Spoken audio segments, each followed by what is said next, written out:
Happy Tuesday, Miami Dolphins fans. Welcome into Dolphins Today by Chat Sports. I am your host, Nic Rohloff, and we are here live in Week 2 of the NFL Offseason for the Miami Dolphins, and it is a loaded show on tap for all the Fins fans today. We're going to be talking about the latest news and rumors surrounding this football team, a potential Tyreek Hill trade idea thrown out there by Bleacher Report. We'll also answer your questions in a mailbag, as well as do our first NFL mock draft for the Miami Dolphins in the offseason. We did one in the first 2 months of the year. We did one right after the trade deadline in November, but this is the first one we're going to do in the offseason. It's going to be a lot of fun. And for the 85 people watching, shout out to all of you guys tuning in here early on a Tuesday afternoon. Shout out your city for me down in the comments section. Let me know where all the real ones are watching from. Shout out to Vincent, Abigail, Jack, Dynamic, Asia, Bill, EMT, all tuning into the building. Asia's watching from Brooklyn, New York. Eric is watching from Yonkers. I have a friend that is from Yonkers. Went to college with him. Shout out to Ryan McSpedden. Idle Land is in St. Louis. I think that's what you mean by that. Las Vegas by S. Gozer. Dynamic says trade Tyreek for a good old lineman and maybe a later pick if we can. Bill is in Syracuse, New York. Brian's in Kingston, Ontario. Tyler is in Ontario as well. How about that? Not the same Ontario, but he's in Kemptville. I didn't know what the difference is. I'm unfamiliar with the Canadian game. I'm sorry. We got Logan, Utah, I think. Bay Area from Kristen Reinhart. Colorado Springs, Robert. Spartansburg from Theodore. North Carolina, Hattiesburg. Utica, New York. Shout out to Utica. Mr. Toasty is in Florida, Miami, Satori, well, how's it going? Bahamas. We got a wide variety of people tuning in today. That's why I love Dolphins Today. That's why I love doing this job here at Chat Sports, because we have quite a lot of different ranges of where people are watching from. We're worldwide, we're statewide, we're everywhere. And that's why YouTube is the best, because we can really be broadcasted everywhere else. You won't see people on radio or TV have people tune in from South Carolina to a Miami Dolphins show, and you won't have people tuning in from the Bahamas or Canada as well. But we do that over here on Dolphins Today. And before we get more into the build-up portion, I do got to give a couple shout-outs to our sponsors on today's live show, one of them being Game Time, the best way to get your tickets. If you're going to a comedy show, concert, live sporting event in your local area, get your tickets with Game Time. They have so many great features, one of them being Game Time Picks, filters out the fluff to show you the incredible deals on great seats so you don't have to waste your time searching through thousands of tickets, and we'll tell you more about them later. But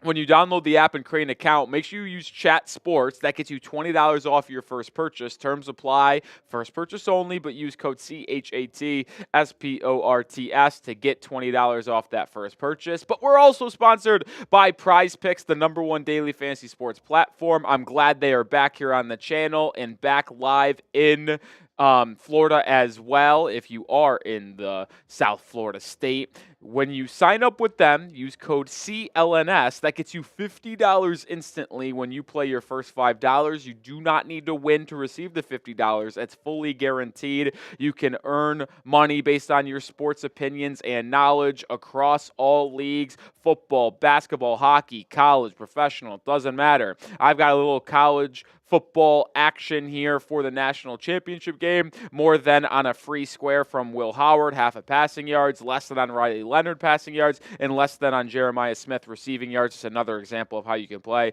One more time, use code CLNS when downloading the app and creating an account to get $50 instantly after you play your first $5.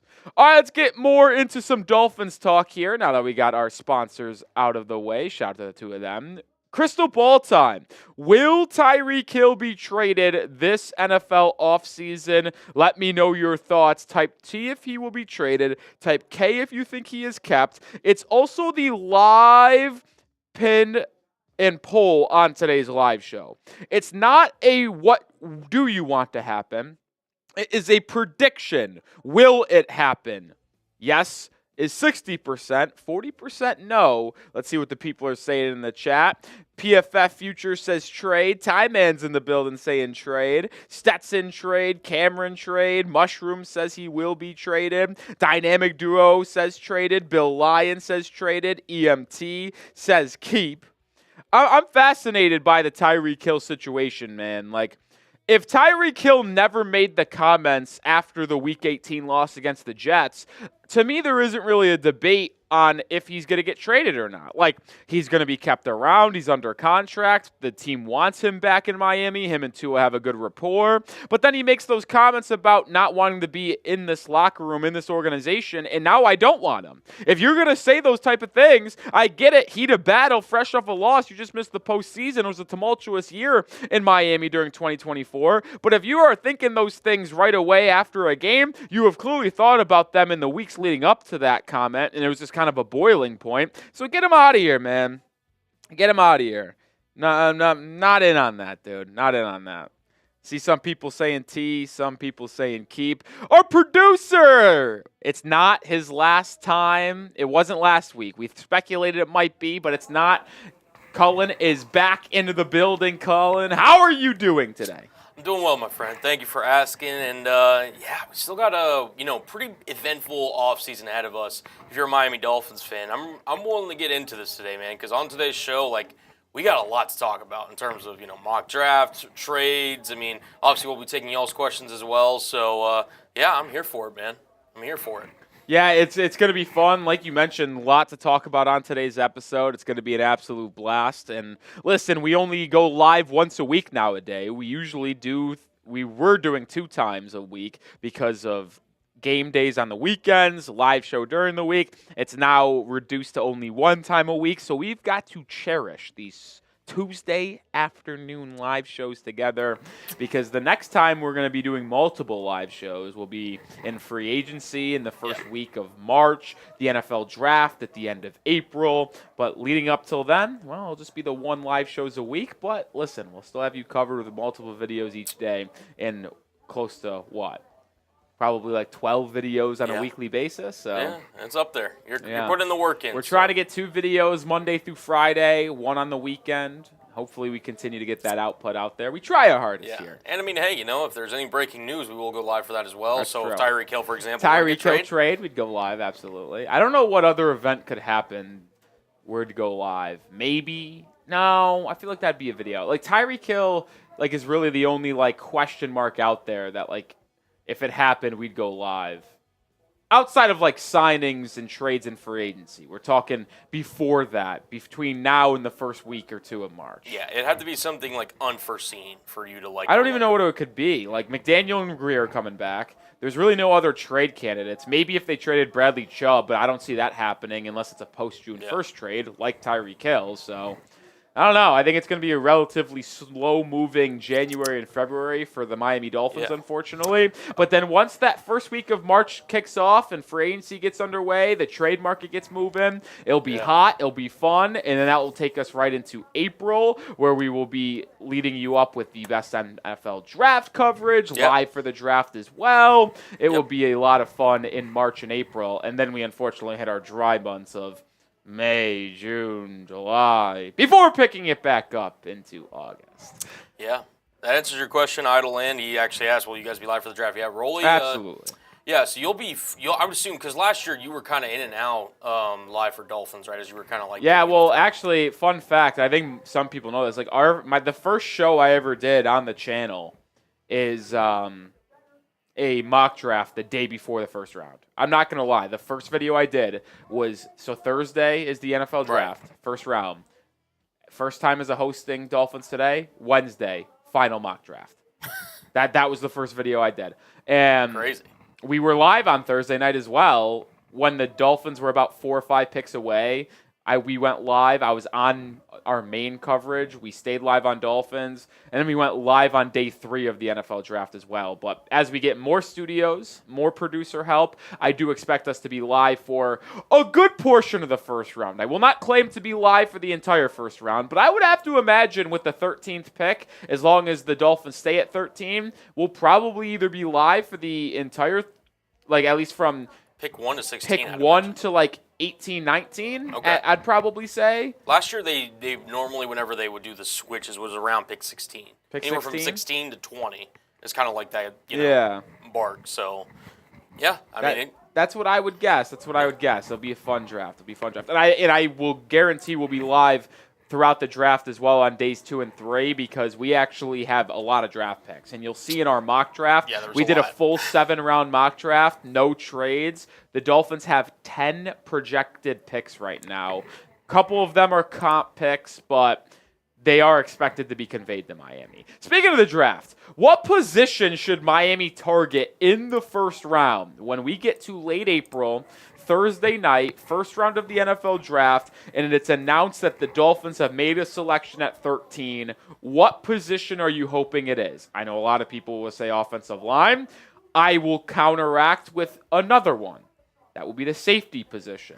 I do think that it will be more than likely one of two spots. It will either be an offensive lineman or a safety. I can't really picture another position being worth drafted at 13. I know a lot of people might say tight end. They really like the idea of drafting Tyler Warren out of Penn State to pair with Jonnu Smith for this upcoming year and then have Warren be your tight end after Jonnu Smith's contract runs out, only 1 year left on his deal. And I understand that, but if you want to help your team win this upcoming year, as well as build for the future, safety and offensive line will likely be a position that I am going to talk a lot about in the first round this year, whether it's Malachi Starks, Will Campbell, Kelvin Banks. I see some people saying QBs. I don't think the Dolphins will draft a quarterback in the first round. They'd have to trade up. The only two quarterbacks that might be worth a first-round pick, Cam Ward and Shedeur Sanders. I think both of them likely go inside the top 5 or 6. And if the Dolphins traded up into the top 5 or 6 to take one of those two, I might leave the channel because there will be no future for this team. I like the two. I think they're fun players. I like Cam Ward. But for the Dolphins to give up future assets to go trade for one of them, they are not talented enough, in my opinion, to warrant a trade up. So please, God, no, do not trade up for a quarterback, Chris Greer. If you do that, I'm done. I'm done. Dave says, I hope the first 2 picks are offensive line. I wouldn't complain. I certainly wouldn't complain. Yeah, I feel like interior of the offensive line is a position a lot of NFL teams need, and, Miami's not, absent of those needs. And, you've kind of highlighted on previous videos that I've produced for you and kind of really throughout your time here that really both guard positions are up for, the taking on the Dolphins' offensive line. So I'm interested to see how the Dolphins, will they target somebody like a Trey Smith maybe in free agency? Will they look to mainly focus in the draft? It's all up in the air. And then, like you said with safeties, both safeties that started this past year for Miami are impending free agents. So how will Chris Greer and the Dolphins front office attack that position? And that's why I think it's going to either be an offensive lineman or safety, is because there's only 2 positions that the Dolphins have that both their starters are free agents. The safety position, Javon Hall and Jordan Poyer are both free agents. Well, they both stink too, so they need to be replaced. And then the offensive guards, left guard and right guard, Liam Eichenberg, Robert Jones, once again, 2 players that you'd probably want to replace if they weren't free agents,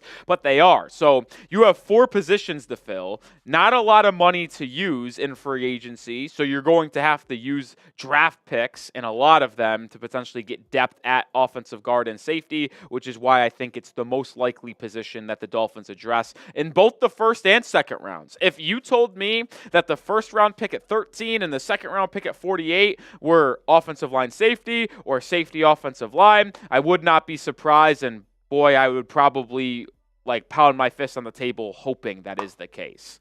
All right, 116 people watching, only 20 likes. We got to get that changed if we want the show to start. We have a lot of fun things to discuss on today's show. Dolphins news and rumors. I saw someone ask about Skylar Thompson. That is on the first segment. We'll talk about Skylar Thompson plus some other things. A Tyreek Hill Baltimore Ravens trade. Could that potentially happen this offseason? The first mock draft of the offseason, but the third 2025 Dolphins mock draft. That's why it's called 3.0. We did one before the trade deadline. We did one after the trade deadline in season, but this is the first one in the offseason, third overall. And then we'll also answer some questions around the Miami Dolphins to round out the episode. So get those hashtag Dolphins or Super Chat to get on the show guaranteed. But we're not getting any of the show started until we get to 55 likes. We're at 32 likes right now. We need 23 likes to get the show started. We like getting to that 50% like rate before we get the first segment rolling. We have about 120 people watching, so we're actually underselling a little bit with 55. So help us out. Hit that like button. We're at 33. We need 22 until we get the first segment on today's show underway. So hit that thumbs up icon, folks. Absolutely. And if you have liked the video, type me down below. I'll give some shout outs, get the live show going. I like that, Cullen. If you're already one of the 39 real ones to like the video, type me down below to get a shout out. And if you want a shout out, hit that like button and then comment me because we can see if you like the video. So guess what? If you're typing me and you didn't like, we know. We know. Dynamics Duo Sports, shout out to you. Mushroom Bro, we got Cameron C, Kristen, we got Double S, we got Mr. Toasty, Philip, Howard. Come on, guys, let's get the me's in there. Like the video and spam me. Here we go. We got Double S, 6 Terrence, Bill. We're almost there, guys. Almost at the start of the show. Ralphie, shout out to you, brother. Shout out to you. Shakespeare Music. We got Tommy, Satori, McCoy. 4 more likes away. 4 more likes. Why not us? We got Ty Man the Buckeye, S. Gozer, Brandon. Shout out to Ty Man, Elwood, Crazy, Satori. 3 more likes away. Crazy Finn, Satori, Ty Man, Satori. Shout out to the real ones. We got 2 more likes away. Dos Mas, Dynamic Duo Sports. We got Don, Satori, and there we go. 55 likes. Got it. On the money. On the money. This is Heat related, but this I read this earlier. Okay. I thought you were about to give me some. No, there's no breaking news. It's there's a report out there that Jimmy Butler was not happy with the Heat's front office. Not only not giving a contract, but because they didn't really get aggressive in the trade market or free agency this past offseason after a down year. And he just name dropped I was upset with Miami after they signed players like Josh Richardson and Thomas Bryant as a way to head up the roster. Imagine just being one of those two and you're just what did I do? I'm just trying to get paid. All right, either way, 120 people watching. We got to 65 likes. Appreciate all of you guys. With that being said, we are going to get into the first segment coming up here in just a second. Dolphins news on Skylar Thompson being gone, plus some rumors on special teams coordinator, who is going to be the person who replaces Danny Crossman on this Dolphins coaching staff. We are going to get to that in just 1 second. Well, actually, you know what? Let's do it right now.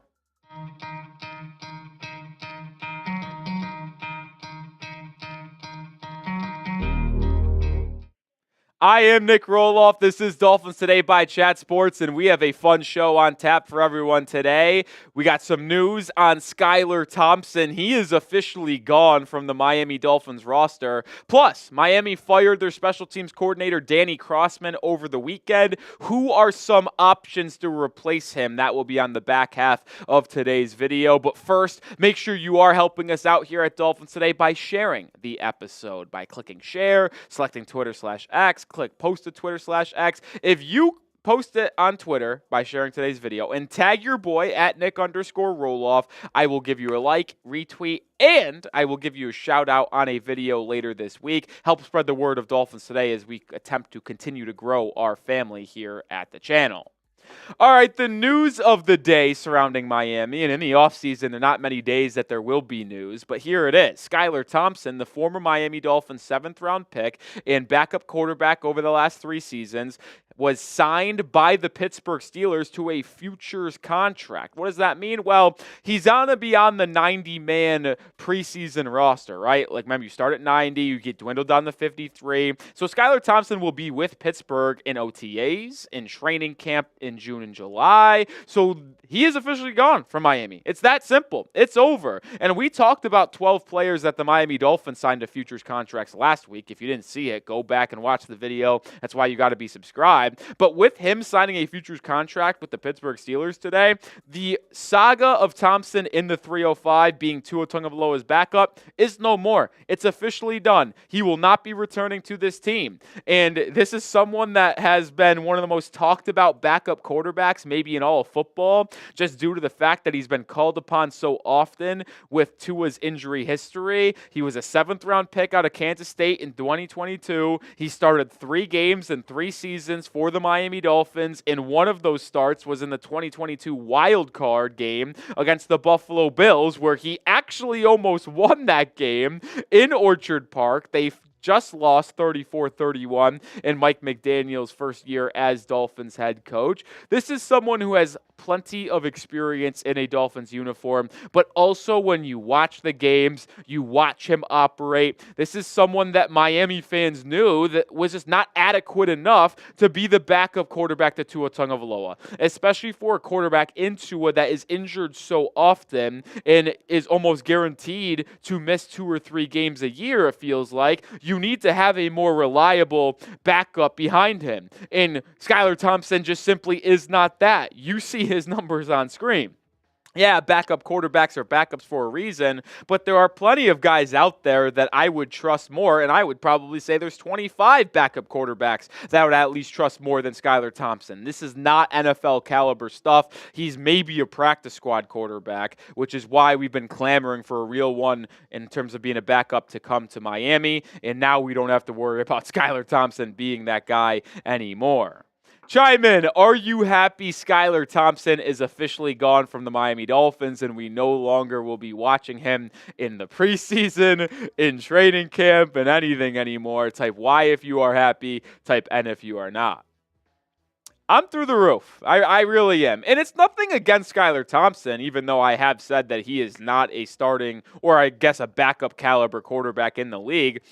I am happy that he latched on somewhere else, but Miami just simply has to address the quarterback situation in a more reliable and serious manner. Like, Chris Grier finally acknowledged that, and hopefully Grier isn't just talking out of his you-know-what, because he mentioned how they're going to have to address the offensive line this offseason and leave no stone unturned at the backup quarterback position. It's about time, Chris. It's only took you 8 years to try to do something like this. And if we're going to be honest when talking about the Dolphins' backup quarterback situation, it's on probably my top 5 list of priorities. We talk about interior offensive line, safety, off-ball linebacker alongside Jordan Brooks, interior defensive line, and backup quarterback. They should be signing one in free agency, and they should be drafting one in the draft to try to be a developmental guy.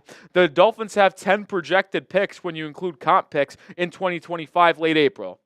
Use one of them on a quarterback. And I think there are some good options out there, both in the draft in mid-rounds to late rounds, as well as free agency. Free agent quarterbacks, these are the top 10 in my eyes. Sam Darnold's going to get a bag. No, he played really bad over the last 2 weeks, but he is still going to get paid. There's some names I really like on here. Former Dolphin Jacoby Brissett could be an option. I'm a big fan of potentially bringing in Andy Dalton. Dalton has been linked to Miami in the past. The Dolphins had interest in trading for him in September and October of this past season, but the Panthers weren't interested in trading him away. If you could get Dalton for a 1-year, $4 million backup contract, I would be all in on that, and you pair that up with drafting someone on late day 2, early day 3 of the NFL draft, well, now we're cooking with gas. There's a lot of intriguing names in the draft as well. Shedeur Sanders and Cam Ward are going to be drafted inside the first round, so you can eliminate those 2 players as potential backups in the 305. Miami is simply not going to use a first-round pick on a backup quarterback, and these 2 guys don't project as franchise-changing guys, in my opinion, anyway, so I'm staying away. But Jalen Milroe, Jackson Dart, Quinn Ewers, 2 guys that, or in 3 people really, that catch my eye potentially in mid to late second. 3rd round pick potential to where I think they may be options for Miami long term. A Curtis Rourke, a Kyle McCord are more intriguing names on day 3 in rounds 4 or 5 potentially for the Miami Dolphins. There are going to be a lot of different avenues that Chris Grier can go. And I am just going to beg you, Grier, do this simple thing. I know you don't have a lot of cap space, Chris, but use some of it to sign a backup quarterback that you can trust if Tua goes down and draft one in late round 3, early day 3, so rounds 4 or 5 or 6 or 7, to where you can have a developmental quarterback paired up with Tua and a legit veteran backup. That's all I'm asking. Please address the backup quarterback position, not only for this year behind Tua, but also for the foreseeable future. They tried to do that with Skylar. It didn't work out. That's fine. You're going to miss on 7th-round picks. If you hit on every 7th-round pick, you're probably the best GM of all time. But at least take another swing at it in the draft this year. And we'll get to the special teams coordinator stuff here in just a second. But we are sponsored by Game Time, the #1 way to get your tickets, whether you're going to a sporting event, concert, comedy show. Game Time is the best place and way to get your tickets. And they have so many great features that make purchasing tickets so easy. One of them being Game Time Picks. Game Time Picks filters out the fluff to show you only incredible deals on great seats so you don't have to waste time searching through thousands of tickets. Get a panoramic view of your seat in the app before you buy. So if you are going to a concert, you get to see exactly where your vantage point to the stage would be. If you're going to a sporting event, well, make sure there's no board or pole in your way while watching the sporting event. You can also get all-in pricing, another feature. Shows you the total price of your ticket up front rather than getting blindsided by fees at checkout. Game Time makes purchasing your tickets the absolute easiest experience, and boy, do I love easy. So download the app today and use code CHATSPORTS when creating an account to get $20 off your first purchase. Terms apply, first purchase only, but use code CHATSPORTS to get $20 off your first purchase. Shout out to Game Time. What time is it? It is game time. All right, let's transition from backup quarterback Skylar Thompson talk to special teams coordinator rumors, because we know that Miami fired Danny Crossman after the season this past weekend, and rightfully so. This is one of the things that needed improvement on this Dolphins team, on this roster the most. And I don't think it's a lack of talent, because if we're going to be honest, it's very hard to make the case that being a good special teams unit is because of talent. Now, you could say that for punting and kicking, but when it comes to kick returns, kick coverage, punt returns, punt coverage, that's more about schemes and being coached the right way. And the Dolphins, according to Pro Football Focus, were the second worst special teams unit in the entire NFL with a 58.7 grade. The only team worse than the Miami Dolphins, well, it was actually the Green Bay Packers. They were ranked 32nd. So who are some special team coordinator options? Yeah, we're getting into the weeds. And I saw someone post an article on this as well. We took some inspiration, but some of these guys I was already willing to talk about as well. One of them being Jeremy Springer from the New England Patriots. He is the current special teams coordinator for New England. He was the assistant special teams coordinator for the Rams in 2022 and 2023 before becoming the full-time lead guy in New England this past year. And the Patriots were, for better or for worse, I mean, they were a bad football team, folks. There's no debating that. But they were actually the second highest graded special teams unit this past year at 90.3. And that is a drastic improvement. And it goes on to Springer. Why? The year prior, their special teams coordinator was Cam Accord. They were the worst ranked special teams unit. So they went from worst to second best under Jeremy Springer in 1 year. That is good coaching. And you might ask yourself, well, if that's the case, why would he go from Miami to, or from New England to Miami in a lateral move? He's already a special teams coordinator. Well, my question is, will Mike Vrabel retain Springer? He's obviously the new head coach for the New England Patriots. And when these new coaches come in, they like to have their guys fill out their staff. And maybe he'll acknowledge Springer and be like, oh, you were really good last year. If you'd like to stay on and work underneath me, we'd love to have you. Maybe that is the case. But there's also a chance that Springer is let go and Vrabel brings in his own guy that he trusts to be the special teams coordinator, because Vrabel does put a very high precedent and importance on special teams. So maybe Springer gets let go. And if he's on the open market, he'd be my #1 guy for the Miami Dolphins. Make sure you are subscribed, because we will update you on all Miami Dolphins news. And who else is up here making Dolphins YouTube videos on special teams coordinator coaching candidates and rumors? Don't think many people. So hit that sub button and join the channel, because we're going to have you covered all offseason long. Let's go to another candidate here, Ben Jacobs, who's currently with the Cincinnati Bengals organization. This is an intriguing name, because he is someone who could be hired right now, if you're asking me, because he does not currently hold a special teams coordinator job. He is the assistant special teams coordinator for the Cincinnati Bengals. He has a lot of experience as a player on special teams. He played 6 NFL seasons spanning across the Carolina Panthers and Cleveland Browns as a linebacker, but the reason why he played 6 years, well, is because he made a name for himself on special teams. And although he wasn't the main guy, he was a part of the #1 ranked special teams unit in all of football, the Cincinnati Bengals. They were ranked number 1. So if he is going to be working inside a system that is the best special teams unit in the NFL, according to Pro Football Focus, and he's willing to take an upgrade in position and an upgrade in living from Cincinnati to Miami, why wouldn't he fill that vacancy left by Danny Crossman and join us in the 305? I'm a big fan of Ben Jacobs. He's probably the number 2 guy on my list behind Jeremy Springer, because I think what Springer did, taking the worst up to second best, is just unparalleled. But Jacobs is a great option who could be hired right now, because it would be a promotion and not a lateral move. Final name we're going to talk about today, Heath Farwell, Jacksonville Jaguars. He, like Springer, is the current special teams coordinator for his respective team. And he has been a special teams coordinator for a very long time, actually the last 6 seasons. He's been in Jacksonville for the last 3 under Doug Peterson, but was also the special teams coordinator for the Buffalo Bills in the previous 3 seasons to Jacksonville from 2019, 2020, and 2021.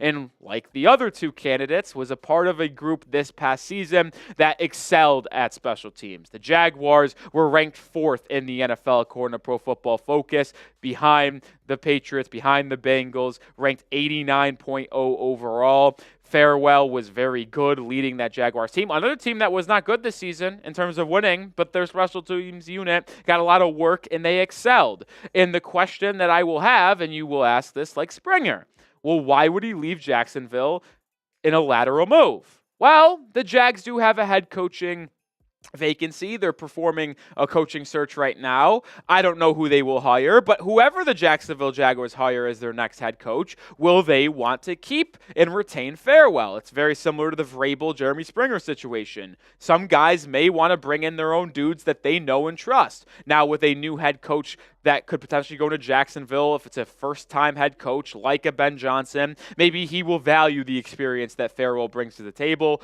But if it's a experienced head coach like a Robert Saleh or a different name out there, maybe they want to bring in their own guy that they trust. So, after I just went through 3 of the top candidates, in my opinion, that could be the next special teams coordinator for the Miami Dolphins, which name is the most intriguing to you? JS for Jeremy Springer, BJ for Ben Jacobs, or Heath Farwell? Type those HFs. And that will do it for today's episode. And before we hang out and head out of today's show, make sure you do help us out by sharing this episode. We're trying to spread the word of Dolphins Today and grow this channel larger and larger and hopefully get to 100K subscribers at some point. Well, the best way to do that, sharing our content to friends, family members, and on social media so we reach new people to come join us here at Dolphins Today. So help us out by doing that. All right, 1 segment in the books. Yeah, is it Farewell or Farwell? I was reading it and it reads Farwell. So what did I say? You said Farewell. It could be either or. I just didn't know if it was. If I'm going to be honest, it's hard to find pronunciation guides on special teams coordinators. I mean, hey, I'm impressed in the work you did.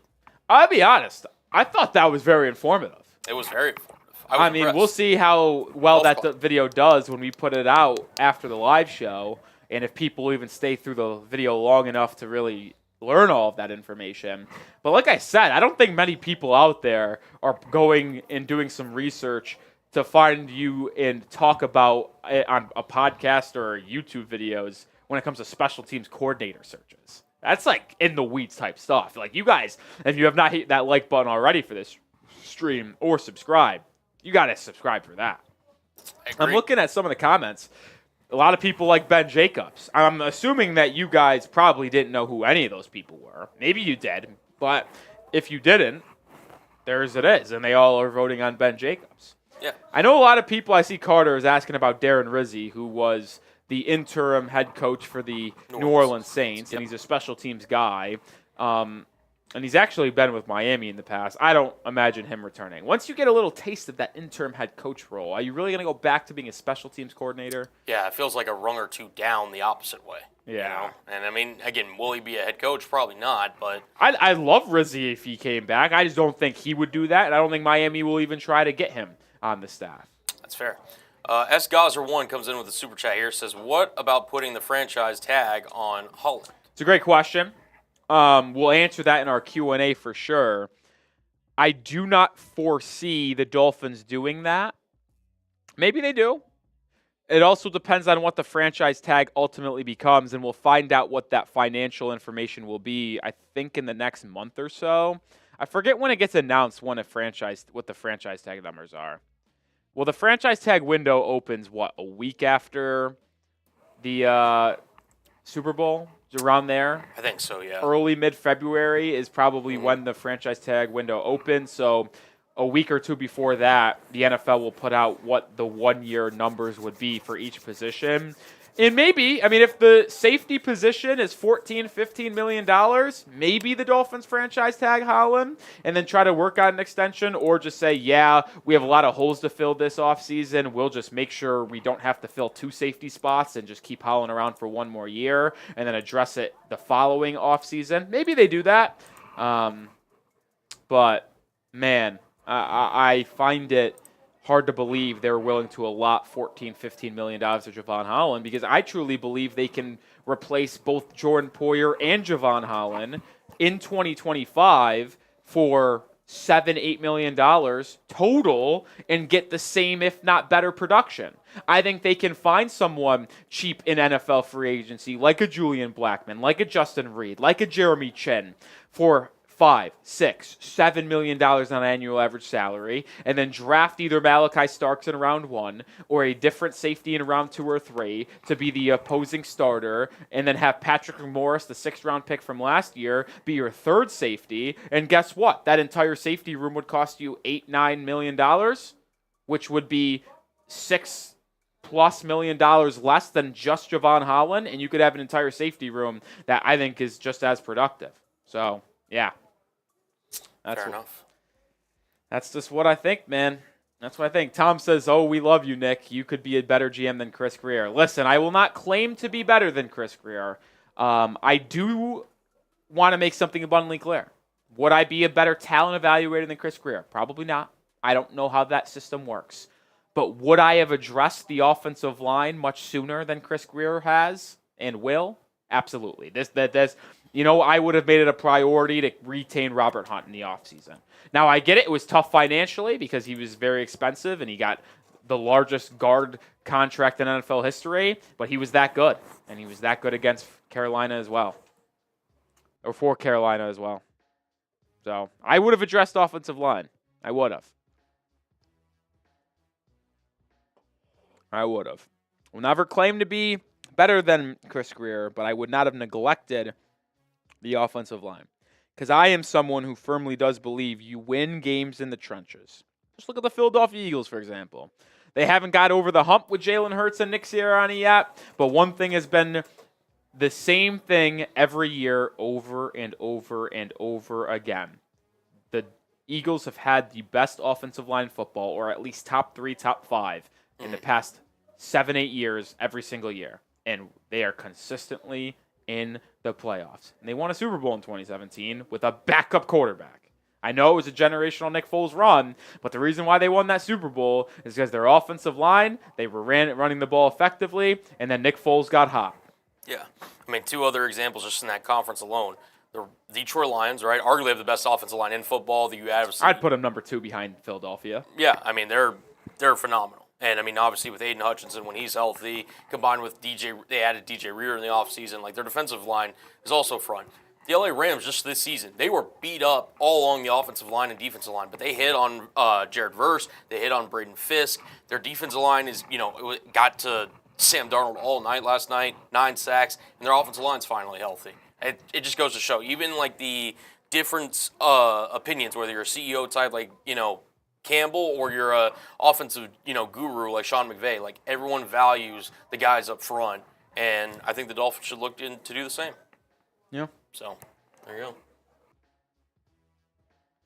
All right, with that being said, I think it's time to get into our second segment here on the live show. Still have 120 people watching. Appreciate everyone for tuning in. Decent audience here on a Tuesday afternoon, second week of the offseason. We're going to get into Tyreek Hill trade rumors. Could he be dealt to the Baltimore Ravens this offseason? One publication speculated that it could happen and gave a trade idea, and I wanted to talk about it and react to it. So let's get into the Tyreek Hill rumors on today's show.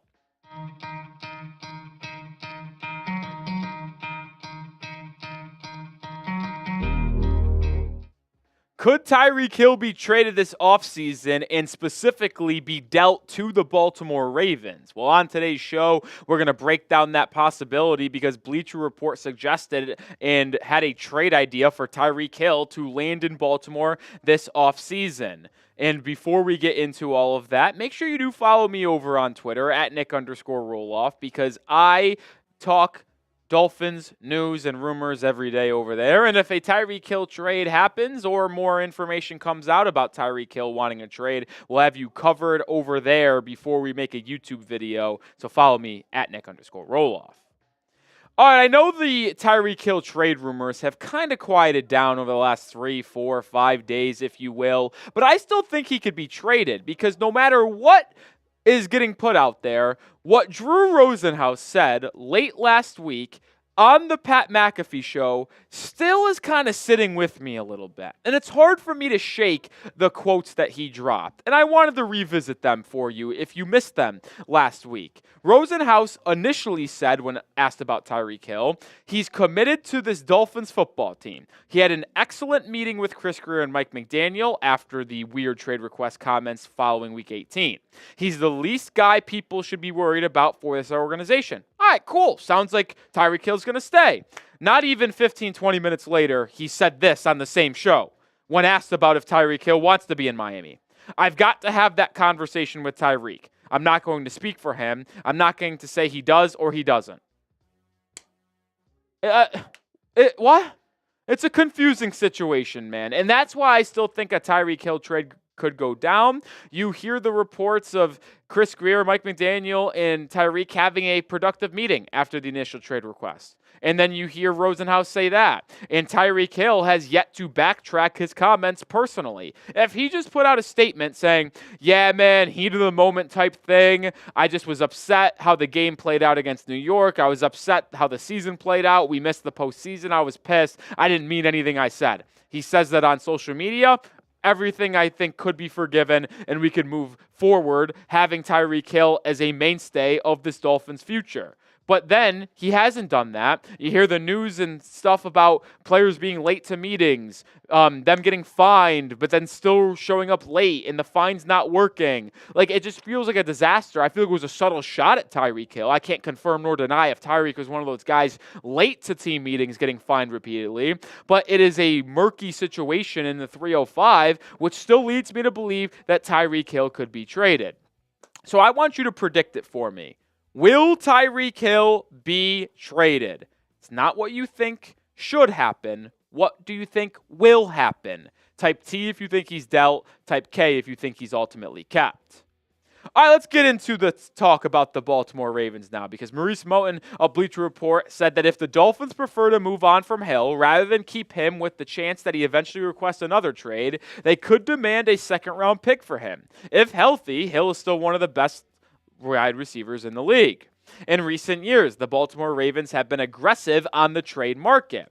If the Ravens fall short of a Super Bowl appearance, they could be a strong suitor for a receiver on the trade market. And when you just take away Miami's side of it, Tyreek Hill in Baltimore would be a lot of fun. And yes, they have made a very conservative and aggressive effort to surround Lamar Jackson with adequate pass catchers. Zay Flowers drafted in the first round. He's been great. Mark Andrews, Isaiah Likely, Rashad Bateman. If they lose to Buffalo this upcoming Sunday in the divisional round, after Lamar Jackson has yet what could be another MVP season, maybe they say, all right, we clearly need more weapons on the outside to help really add to our offense, and they call up Miami for a potential Tyreek Hill trade. And in this trade rumor, this trade idea from Bleacher Report with the Baltimore Ravens, the Miami Dolphins would net a 2025 second-round pick, which I have a lot of thoughts on this trade package that Miami would receive in this projected trade from Baltimore that we'll get into after we tell you about today's sponsor, that is Prize Picks. Prize Picks is the #1 daily fantasy sports platform. It's so easy to play. All you do is pick more or less on 2 players or more for a shot to win up to 1,000 times your cash. cash. And as the playoffs roll on, it's now or never. Don't miss out on the last few weeks of football action with Prize Picks, the best place to win cash while watching the playoffs. Prize Picks also puts their members first, so all withdrawals are fast, safe, and secure. When my picks hit, which I did just hit a nice little entry over the weekend on Wild Card Football, I got my money in as quick as 15 minutes. Think Lamar Jackson will have more than 250 passing yards this week? How about Mahomes more than 1.5 touchdowns? Cook up your hot takes with your friends and win real money this football season when you and your crew run your game on Prize Picks. And you can go professional football, you can go collegiate football. I'm looking at the national championship game more than on a free entry. Shout out to Prize Picks for offering a free entry on Will Howard, more than half a passing yards. I'll pair that up with less than on Riley Leonard and Jeremiah Smith, respective passing yards and receiving yards for a nice little 3-player entry here. You can combine different sports, different leagues. You can do everything you want over on Prize Picks. So download the app today and use code CLNS to get $50 instantly after you play your first $5 lineup. One more time, download the app today and use code CLNS to get $50 instantly after you place your first $5 lineup. Prize Picks, run your game. All right, as we get back to the potential trade compensation if the Miami Dolphins ultimately made a deal with the Baltimore Ravens or any trade in this offseason, I think this is the best package you would get. Just flat out, a pure straight up second-round pick is as good as it would get for the Miami Dolphins. When you contemplate and factor in his age, he's now on the plus side of 31 years old, his contract where he's getting paid $30+ million per season, and all of the off-the-field diva-type comments and issues you have to deal with, I think a second-round pick is as good as it would get. If it was 3 years ago, yes, you would get a first-round pick just like what Miami offered to Kansas City to get him in the 305. But where we currently stand, a second-round pick would be great. I would actually expect if the Dolphins traded Tyreek Hill for it to be a combination like of a conditional third-round pick that can get to a second, or a third-round pick and a fourth-round pick, third and a fifth-round pick, something like that. But I also want to make this abundantly clear. When you talk about a Tyreek Hill trade, you see that number and year next to the second-round pick, 2025? Yeah, that would not happen. A trade with the Miami Dolphins with Hill is not going to be becoming before June 1st. Why is that the case? Well, let's look at some contract details of Tyreek Hill. He has a $27.7 million cap hit in 2025 if he's on the roster. So if he's playing for the Dolphins, that's what you're paying him. It's a bigger cap hit if the Dolphins traded him before June 1st. It goes up $0.6 million to $28.3. So if a trade happened for the Dolphins, where they got a 2025 second-round pick, the Dolphins would still be on the hook for $28.3 million against the cap.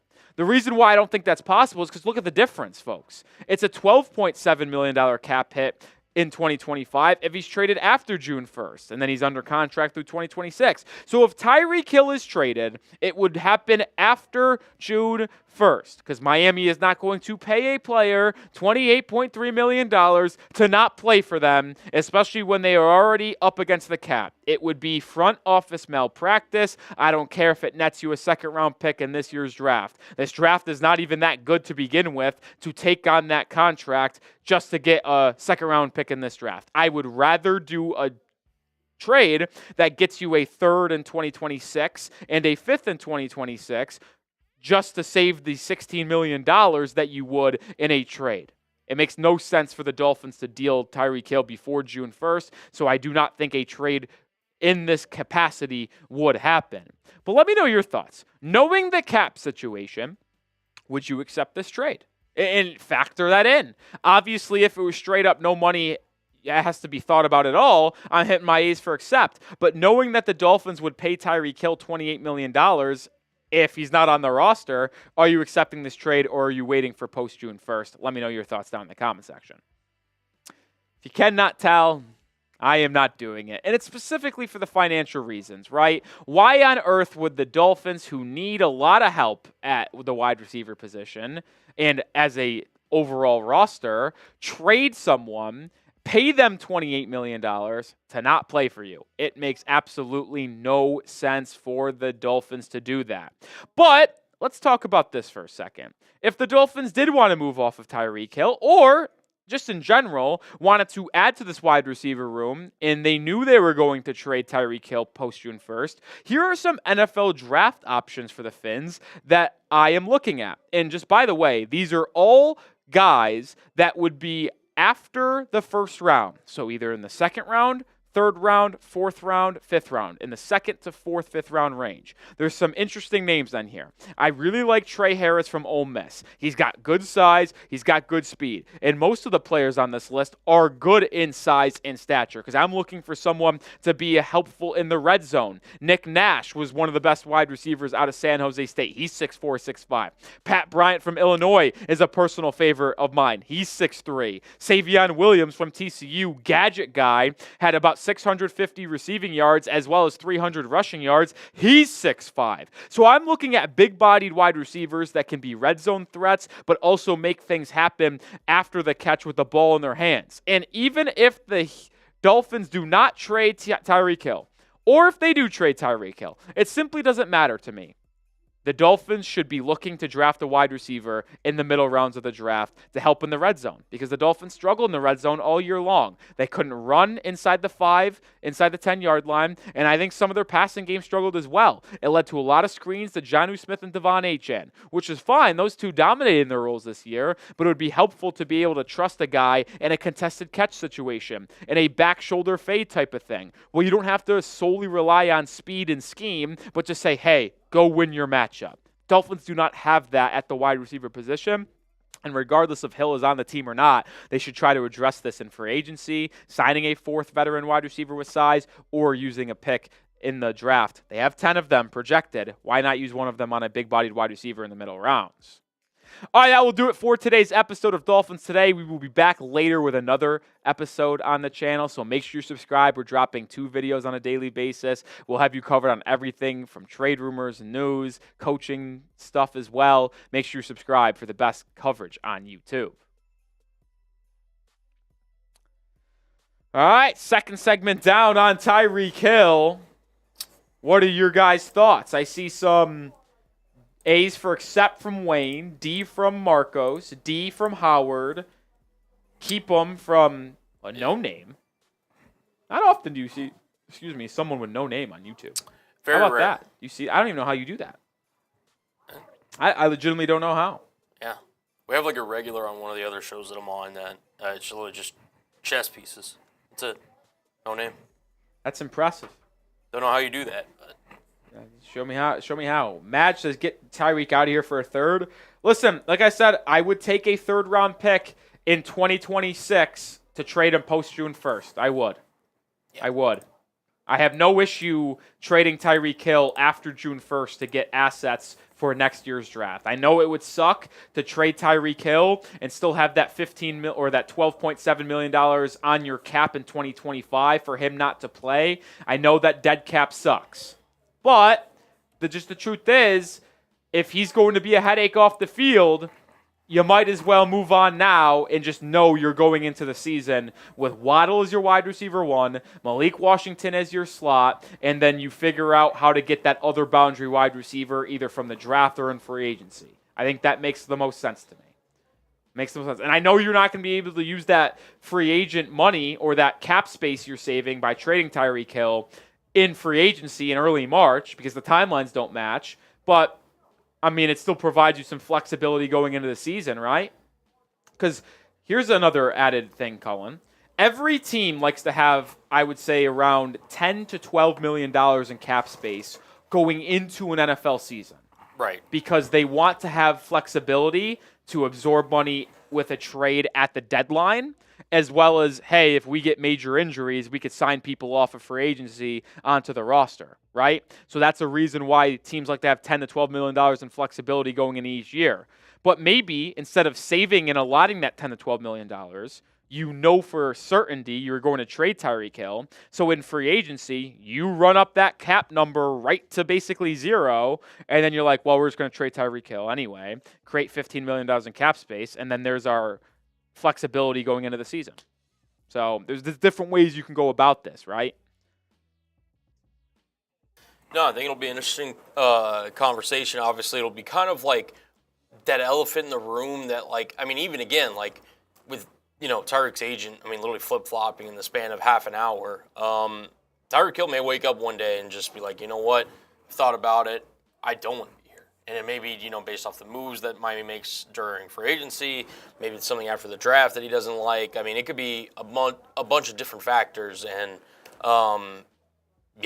it's very much not out of the realm of possibility that when the 2025 NFL season kicks off, Tyreek Hill is not wearing a Miami Dolphins uniform. Yeah, and if he's not, I have no problem with it.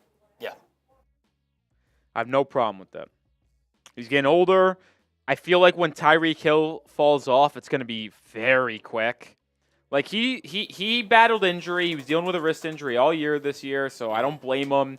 Tua Tagovailoa out for 6 games. Like, his numbers were obviously going to be down with the injury and Tua out. But you kind of start to see he wasn't separating as much in man-to-man coverage.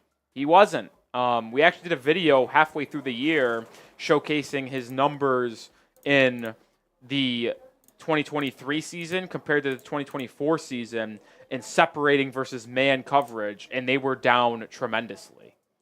I think you produced that video. I think I did it live. Yes. Yeah, I did. That was one of my favorite videos I've ever done because I did a lot of research about Tyreek Hill and how he's not playing as well. Yeah, I think I did produce that video. Yeah. Now that I'm remembering it. It's not just the Tua situation. That played a factor, and the drops played a factor as well with the wrist injury. But there is a clear already start of decline with Tyreek Hill separating against man coverage. And that's only going to continue to decline as he gets older and his speed kind of leaves him. He's still one of the fastest wide receivers in football. There's no debating that. But it's going to, year after year, he's going to get slower and slower. Even if it's very minuscule, it's going to happen. It's just natural human progression. Yeah. So nothing you can really do about it, to be honest. So. No, I mean you can't control it. It's why everyone has the cliche, Father Time is undefeated. Besides 2 people, I think, could beat Father Time as an athlete. Tom Brady and LeBron James. Yeah. Tom Brady played till he's 45 years old, and despite what the national pundits will try to tell you, he was still playing at a pretty elite level when he retired from Tampa Bay the second time. Yeah. No, I mean, I think he was still, very top elite. I mean, he wasn't, MVP Brady, which. I mean, he deserved to win the MVP, in my opinion, the year before. The year before, yes. Because Aaron Rodgers won it back-to-back years. And Rodgers deserved it to get it, I think, in the first year. Mm-hmm. But that second year, so was it 2022? Yes. Yeah, 20. Because this was the first year Brady was in the NFL, right? The first. Or is this the second year Brady was in the NFL? Second. Remember, because he took a year off because he didn't want to announce right away. He wanted to spend time with his family. And then this year was his first year. So was it 2021 that he deserved it? So I think it was 21. Because then 2022 was his last year. Yes. Yeah, okay. So 2021, he should have got MVP. Aaron Rodgers. And then 2023. Yeah, because Rodgers won it COVID 2020 year, and then the following year too. Yep. But Brady was way better in 2021 when you look at the stats. There we go. Jeffrey saying Kelvin Banks at 13, Jackson Dart in round 2, trade up for Dart in round 1. Well, Jeffrey, it's an intriguing question you propose here because we have a Miami Dolphins mock draft coming up here on the channel. The first mock draft this NFL offseason, the third overall mock draft that we've done since the 2024 season kicked off for the 25 NFL draft. And a name that you mentioned there, I won't tell you which one right now, you'll see, is in this mock draft. So we will talk about it. And you know what? We are doing a Q&A, so start to get your hashtag Dolphins or Super Chat questions in the live chat to get on the mailbag. But we're going to get right into our mock draft 3.0 right now.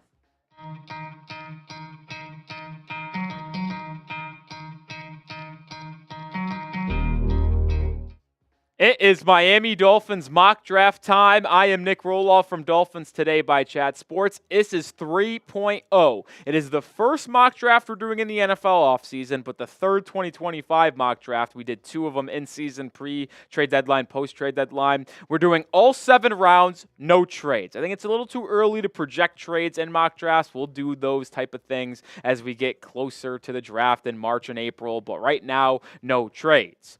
And I think it's fun to do no trades. Why? Because the Dolphins have 10 projected draft picks. They have a lot of picks in this upcoming draft, and some of them are comp pick projected, Robert Hunt, Christian Wilkins, other comp picks as well. But they have a lot of potential choices to make in the NFL draft this upcoming year. So I think it's fun to get to know a wide array and a wide variety of NFL prospects that we could be discussing more in depth as Miami Dolphins or around the draft time. But I want it to be known, if you guys want more Miami Dolphins mock drafts on the channel, let me know by showing me you like it by hitting that thumbs up icon. We may do one every single week from now until late April when the draft comes around. But you got to show me you want that by hitting that thumbs up icon. All right, let's jump into it. Dolphins hold the 13th overall pick.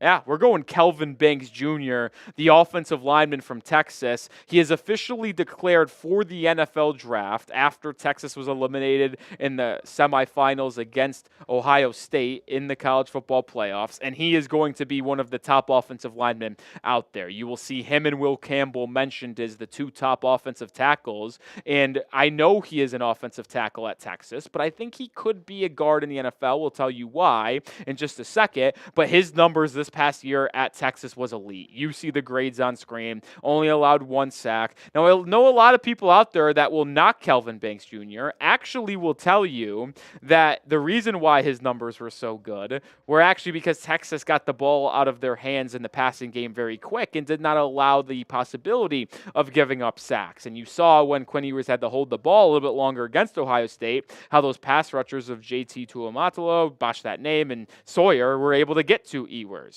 And when you talk about Kelvin Banks more as a fit for the Dolphins, and he did play left tackle 3 straight years as a Texas Longhorn. So he has a ton of experience as a starter at left tackle. And you might say, well, we don't need a left tackle. We have Austin Jackson right tackle. We have Taron Armstead at left tackle. And if he does retire, Patrick Paul will be your left tackle after he was the 2024 second-round pick out of Houston. Well, Kelvin Banks Jr. actually has sub-34-inch arms.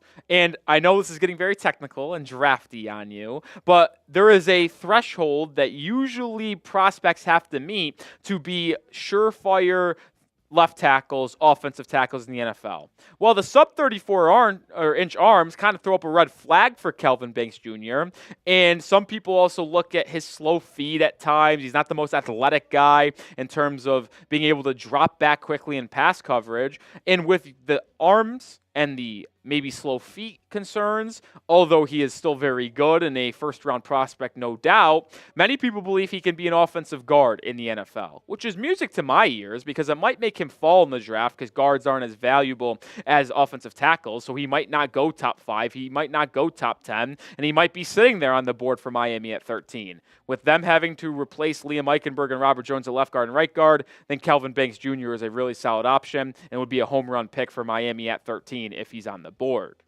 What say you? What position should the Dolphins target in the first round of the NFL draft? I think safety and offensive line are the two biggest ones. Let me know which one you think should be the one called off at number 13. I mentioned safety. We're going to go right to it in the second round here.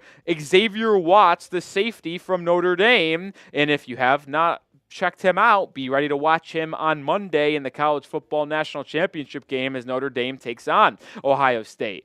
I am a big fan of Xavier Watts. I think he is the clear-cut number 2 safety in this class. I think Malachi Starks in his tier of his own, but I think Xavier Watts is right there as that number 2 safety. He is an excellent tackler. He is a ball hawk. He finds himself around the football consistently. He is a leader on that Notre Dame defense, and he is going to be someone that I trust to be a captain in the NFL. That's the type of character, that's the type of guy Xavier Watts is. And it's not just the character. The play on the field is absolutely elite. When you looked at his stats in 2024 for the Golden Domers, he had 60 tackles. He only allowed 18 receptions on 32 targets, which is very good for a safety. And how about those numbers that you see on screen, folks? He had 6 interceptions and did not allow a touchdown in coverage. Now, Notre Dame's schedule, not that hard. Just put that out there. Not many passing attacks that you had to play, but he still put up great numbers. PFF loves him. Xavier Watts, to me, would be a great replacement for the secondary. We'll talk a lot about safety replacements and what will happen with Javon Holland, and they're not going to bring back Jordan Poyer, but Javon Holland potentially returning, not returning in the offseason. If he leaves or if he returns, I would love to still add Xavier Watts to that safety room in the second round, but he might creep up to a first-round pick in the pre-draft process. I'm going to go wide receiver here in the third round. The Dolphins right now are still projected to get a pair of third-round comp picks because of Robert Hunt and Christian Wilkins. We'll see what it is officially when we get to that announcement later on in the offseason. But Pat Bryant is someone that I really have an eye for here and would be a great pick here in late third round, late day 2. He's got great size. He's 6'3", he's 200 pounds, he's got a great catch radius, and one thing you will hear me say, and a common theme all offseason long, is the Miami Dolphins adding a wide receiver to the boundary that can be a contested catch guy and be a threat in the red zone. Miami simply doesn't have that. They've had to rely on screens into Achane and Jonnu Smith because they've been unable to run it inside the 5 and 10, and they've been unable to just throw it up to a guy. They rely on speed and scheme. Well, Pat Bryant could be someone that just goes up there and just beats you man-to-man like a Mike Evans. I'm not going to compare him to Mike Evans, but that's the type of size we're dealing with here at 6'3", 200. And there's some advanced stats that I really enjoy here that would make him an ideal target on day 2 of the NFL draft. I don't think he's going to climb up into the first round by any stretch of the imagination. Maybe he gets to late day or late second round, but I think he'll be there in the third round. He's only had 1 drop this past year. His contested catch rate was 66.7%. He had 12 deep catches, was top 21 in all of college football this past year, and had a great yards per route run. I am a big fan of Pat Bryant. He has good hands, great catch radius, can go up and high point the football, good size. I think Pat Bryant is an excellent option for Miami on day 2 of the NFL draft if they want to address the wide receiver position, which I would recommend. We'll go back to the offensive line here. Armaj Reed Adams, the interior offensive lineman from Texas A&M, he is someone that I think could be a good fit for the Miami Dolphins here. He is a clear-cut offensive lineman on the interior, so there's no offensive tackle. This is going to be either a left guard or right guard. And with the Dolphins having to replace both left guard and right guard, well, you could do it with Kelvin Banks if you draft him at 13 like I have in this mock, and you could maybe do it with Armaj Reed Adams here with your other comp pick late in the third round if you get one. He performed very well at Texas A&M this past year. They had a good running game. You see his PFF grades on screen. He was actually a better run blocker than he was a pass blocker for the Aggies. And here's another thing that I really like, and I wanted to make sure I got this number correctly.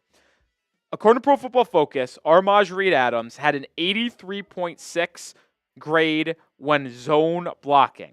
Why is that important? Well, Miami, in their scheme with Mike McDaniel, prioritizes athletic offensive linemen that can get out on the perimeter, can pull, get out in space, get their hands on the linebackers, the safeties. Armaj Reed Adams, I thought did a really good job of showcasing that at Texas A&M this year. I like his athleticism, his ability to get to the second level as a blocker. I think he would be someone I have my eye on for a day 2 target on the interior offensive line position. We'll see if Chris Grier and Mike McDaniel feel the same way.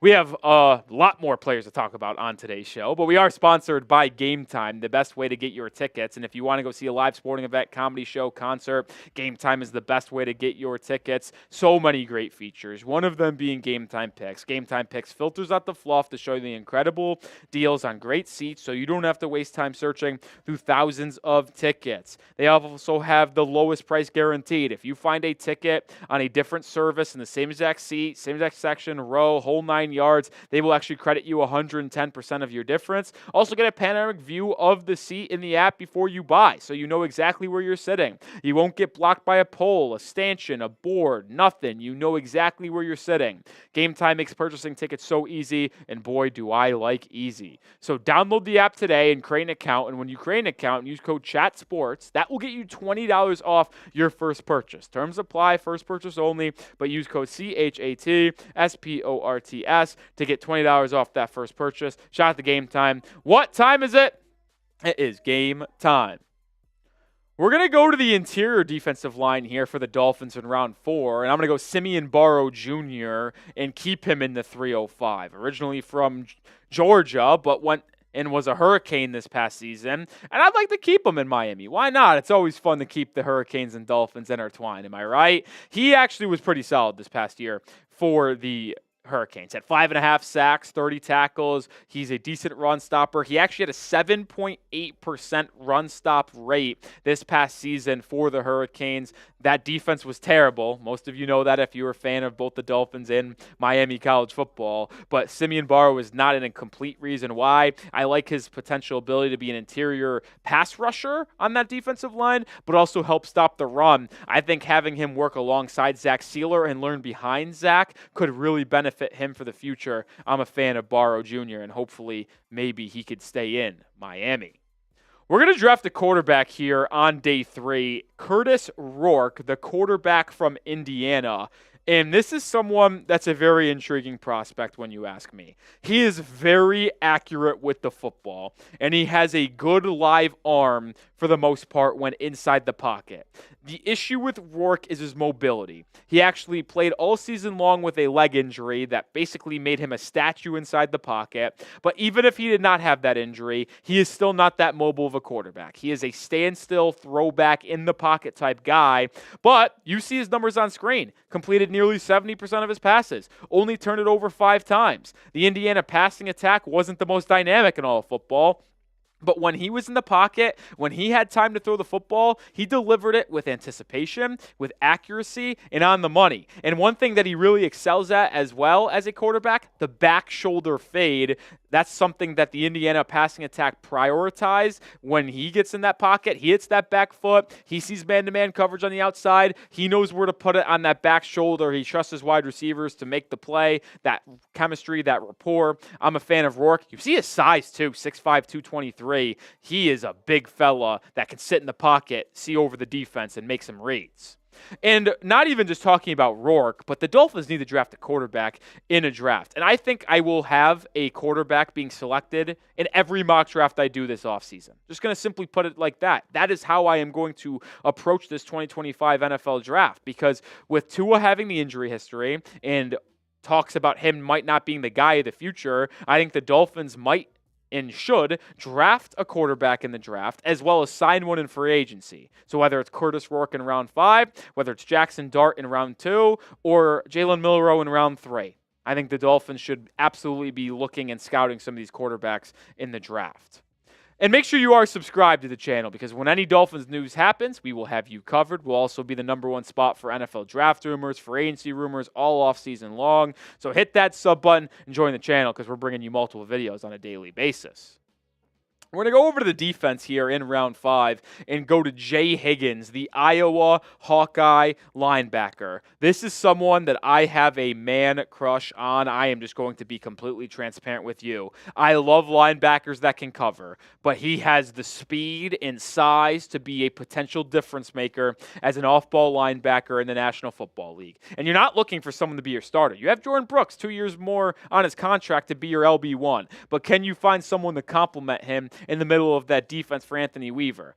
Higgins, all over the football field. Turn on the tape. He has a knack for finding the football. He's an elite coverage guy as well. He had a 92.9 coverage grade according to Pro Football Focus this past season. He had 4 interceptions as well. He is someone that gets out in space and makes stuff happen. I am a big-time fan of him. And he's a good, pretty solid tackler as well, which I really enjoy. Had a 9.7% missed tackle rate. That ranked in the about top 70 percentile of college linebackers. Jay Higgins is someone I am going to probably repeatedly bring up all mock draft season long as a day 3 target at linebacker if he does not climb up into the late day 2 portions of the NFL draft. All right, Dolphins have 3 7th-round picks here because of comp reasons. We can kind of just cycle through these, Cullen. Kobe Bryant, cornerback out of Kansas. Dylan Fairchild, interior offensive lineman from Georgia. And then Bryson Nesbitt, tight end from North Carolina.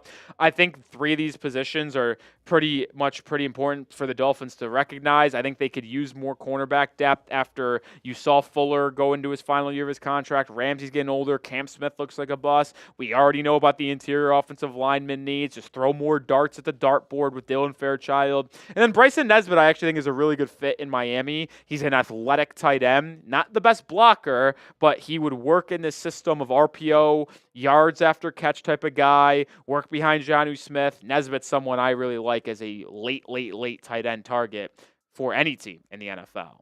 All right, let's re-show the mock draft here. Third one of the year, first one in the offseason.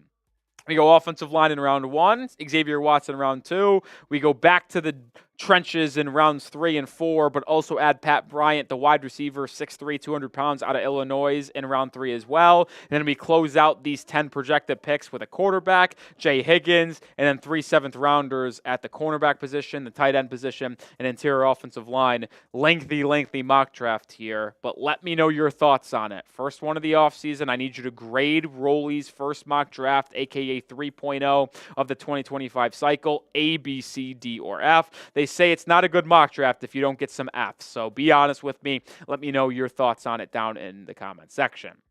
And that will do it for this episode of Dolphins Today. Make sure you are subscribed. As we continue to mention, we'll be the #1 home for Miami Dolphins draft content. We'll be live in late April for the NFL draft. I know we're still in early January, but make sure you hit that sub button because when draft cycle really rolls around in late March, early April, we'll be the #1 spot for it. All right. A, B, C, D, or F. Throw a Mindset Plus on there, too. No rookie scores, right? No rookies. Well, I'm fine. If you think it's a flat B, it's a flat B. Flat B. We got a C- from Crazy. We got a B from Chris Boyd. We got C. Gauser saying B+. So 3 decent grades. C-, B+, B+, I'll take it. Crazy Finn says, if you wait until this 5th round to draft a quarterback, you're not serious about drafting a quarterback. Well, I don't think you're understanding what I'm saying here. Like, they just need the draft one, period. I am not putting that as like an unbelievable importance going into the late April NFL draft. I just think they need to get a developmental guy. Because what if the Dolphins signed Andy Dalton in NFL free agency, right? That's your backup. So that whoever you draft in the draft is a developmental guy. And if you have a very suitable veteran backup behind Tua Tagovailoa, like an Andy Dalton type, well, then you don't really have to put that much emphasis on drafting one to be a developmental guy in the first 2 or 3 rounds, which is why you can wait in fall to a guy that has some measurables in terms of height, arm strength, accuracy, like Curtis Rourke. Just an example. Listen, I know everyone's not going to agree to me, but that's just my reasoning behind it. Now, if you told me, like, we're going to do mock draft after free agency, if the Dolphins don't sign a legit backup quarterback and say just re-sign Tyler Huntley, and that's their backup quarterback going into the NFL draft, well, then, okay, I'm going to be like, okay, Huntley can't be the only guy here. We should probably prioritize a quarterback on the 2nd round or the 3rd round of the draft. And then maybe we draft someone much more better. But if you go Andy Dalton or a Drew Lock or Carson Wentz, a Jameis Winston, a Jacoby Brissett, you can wait a little bit and grab someone on day 3 like a Curtis Rourke, like a Quinn Ewers if he's there, something like that. Something like that, Colin. Something like that. All right, we got 3 segments down. We got 1 more to go, as we still got 75 people watching. The last segment on today's show is going to be a Miami Dolphins mailbag. We are going to answer some of your questions on the Dolphins, whether it comes to free agency, comes to the draft, the state of this football team, trade rumors.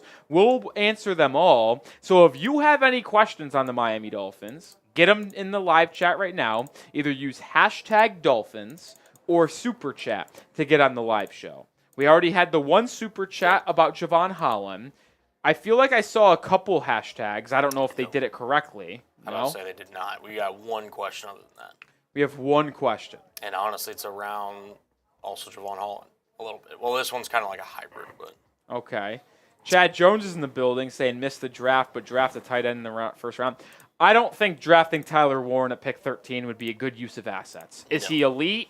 Would he be fun to pair up with Jonnu Smith at the tight end position next year and then have Warren be your tight end 1 of the future after Smith's 2-year contract runs out next offseason? Absolutely. But I think addressing safety and interior offensive line is much more beneficial for Miami in the first round, especially when you have the top-end prospects like Malachi Starks, Will Campbell, Kelvin Banks, that could be there at 13. But if all 3 of them are gone, say Will Campbell, Kelvin Banks, and Malachi Starks are gone, well, then maybe you could probably talk me into Tyler Warren at 13.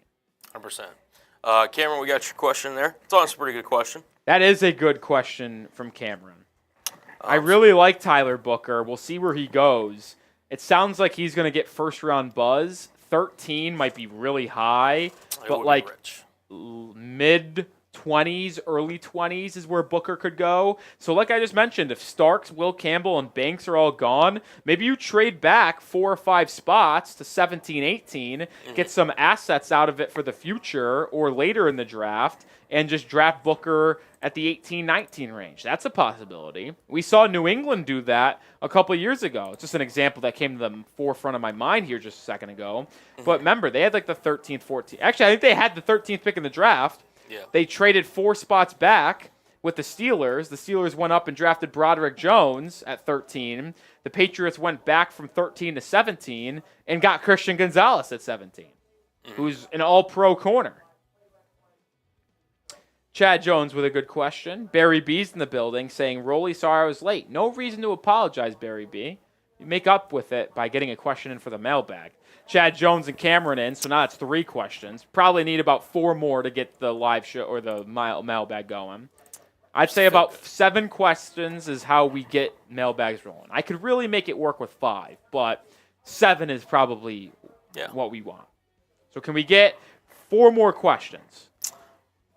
Shout out to Barry B. Yeah, I mean, it could be anything. It could be, all right, who do you want to draft in round 1, Rolly, if it's not an offensive lineman? It could be, do you think Tyreek Hill gets traded before the 2025 NFL season? It could be, who do you think, or what do you think the Dolphins' record will be for the 2025 NFL season? It could be a bunch of different things. So get your hashtag Dolphins questions in there or super chat to guarantee you're on the show. Like C. Gauser, or S. Gauser, excuse me. He's going to be on the show because he's super chatted. So, there you go. Any coaching questions, questions about Chris Greer, anything. You tell him, Cone. Always got the answers. The best of my ability. I'll have the answers to the best of my ability.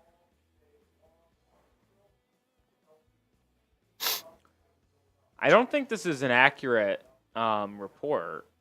I've seen some reports out there that teams are requesting people for offensive coordinator roles. Didn't you have to, if it's moving, I guess maybe you do. I thought if you were elevating your draft or like your status in the NFL, so if you're going from QB's coach to offensive coordinator, you don't have to interview or request an interview. You can just interview them. Because it's an upgrade in position. So if you upgrade a position, so if you're going from like OC to head coach, for example, or DC to head coach. Well, I know you need to request an interview for that. But right. I'm talking like from QB coach, say, to offensive coordinator. Do you need to request for that?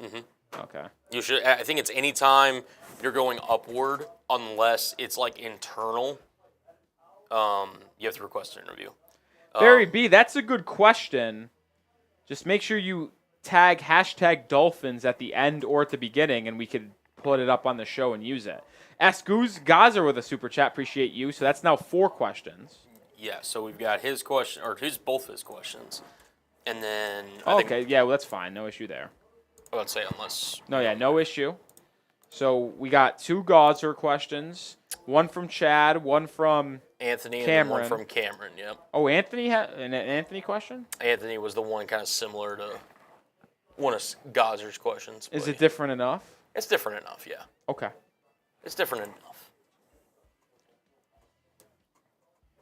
Chad Jones with a question. Yeah, so we got Chad. Andrew with a question. Get like 1 or 2 more, and I think we'll be straight.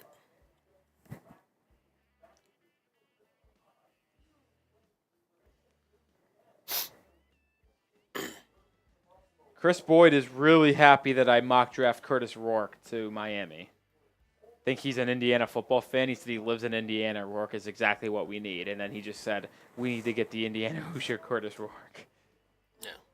Chris Boyd might have just clapped in happiness when he saw Rourke get mock draft to Miami at the 5th round.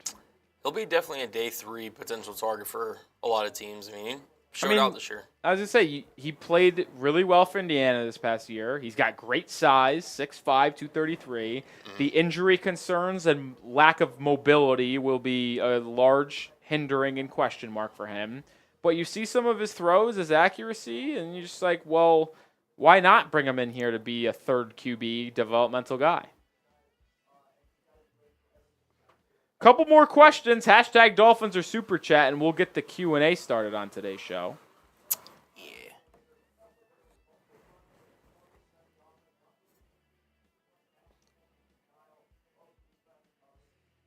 Can't start until we get a couple more questions. I There we also have go. a headache right now. This sucks. I hate headaches. Too. I hate getting sick. Getting sick sucks. I was kind of sick last week. I had like a sore throat, but it really never progressed more than that. Yeah. Like half the office, I felt like I got sick last week. Crazy Fins with a question. All right, that'll play. Yep. Chad, hell no. Actually, to be fair, though, if you could get him at $10 million to be the backup, I probably would do it. Yeah. I mean, it's exactly the contract he signed this season. But, like, it's not going to happen. No. He's going to sign. How much do you think he signs for guaranteed money-wise?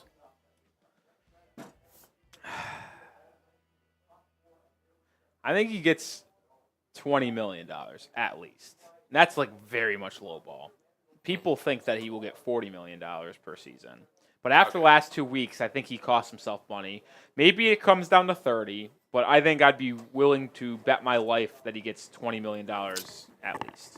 I think if he's offered just hypothetically, 3 for 90 by the Vikings, and say like the Raiders, for example, offer him like 4 for, 120, I would rather stay in Minnesota if I was him. Oh, I would agree if you're getting the same money per season. Or okay. Actually, I actually don't know if he would. 4 for 160 then, whatever you want to call it. You know if you're Darnold that they're likely going to turn to J.J. McCarthy at some point. So why would you sign with them? I mean, secure your Unless it's a very... Because here's the thing. Like, if you go to the Raiders, I mean, your career is basically done. Like, there's no way I see Darnold going to, like, Las Vegas, for example. And again, I don't know who they're going to hire as a coach. Maybe they hire Ben Johnson. Who knows? But I'm looking at the situation and, like, trying to prolong my career as much as I can. I understand wanting to get paid, and he hasn't really, like, in terms of the NFL landscape, gotten paid what he hoped to get paid. But I would be very, very hard-pressed to leave Kevin O'Connell. Yeah. So that's just my opinion. All right, I think we got some questions, so it's time to roll it in there. If we have to repeat people, it doesn't matter to me.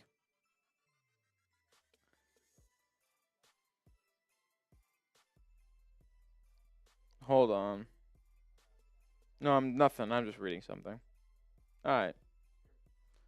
Nah, if something actually happened, I would have, probably talked a lot. Wow, this headache is brutal. It really was coming on at the end of that mock draft segment, and it is, fully just drilling me right now. Pause.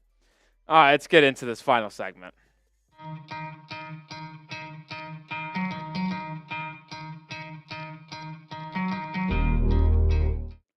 I am Nic Rohloff, and we are doing a Miami Dolphins Q&A here on this episode of Dolphins Today by Chat Sports. Love answering some of your questions surrounding the offseason on the Miami Dolphins. But before we get into some of these questions from our Tuesday live show, make sure you're following us on Instagram. And if you do not get a question on today's show, you can always ask us a question over on IG, whether it is in our DMs, whether it's on our posts and reels. Dolphins Today IG is our handle. We post short-form content, photos, other stuff as well in between our videos here on YouTube. So if you want wall-to-wall 365 coverage on the Dolphins, follow us on Instagram. First question coming in from S. Gazer1. Do you think wide receiver Kyren Lacy will go to jail? That's the wide receiver from LSU. I like Texas wide receiver Golden in the third or fourth. So a couple questions here. We'll answer both of them. One, I don't want to say anything about Lacy until I know the full story, but I will be honest, it does not look good for Kyren Lacy at this point. We'll let the facts come out of the situation. We'll let the justice system do its job. But as things currently stand, I probably would not take the risk of drafting Kyren Lacy in this upcoming draft. I don't think he's talented enough to warrant the risk that would come with him. So I am kind of out on Lacy. When it comes to Golden from Texas, I think he's ultimately going to go in the first round. Wide receivers always get drafted higher than what they probably should be, and I see a lot of draft experts already start to talk about Golden being one of the top wide receivers in the draft. I think I saw it was Daniel Jeremiah put out a tweet earlier this week that said, I just finished the tape on Golden, and he's my number one wide receiver in the class.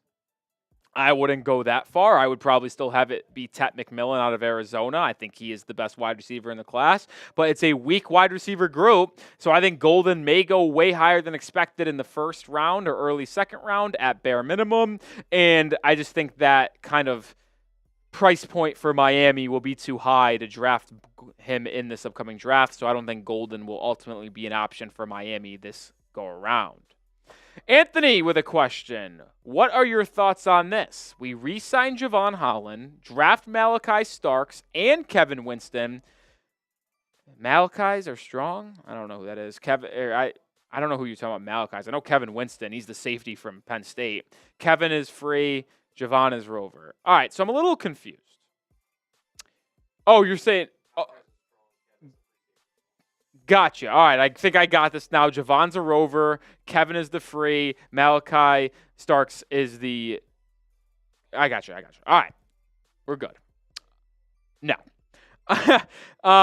Listen, I do not think that both of them would be drafted. If you bring back Javon Holland, I think you will only draft one safety in the first 2 days of the draft. And I think both Kevin Winston and Starks will be in the first 2 rounds. Well, one, I think Starks is going to be top 15 pick because I think Miami at 13 might be as far as Malachi Starks falls. Kevin Winston Jr. out of Penn State, I really like him.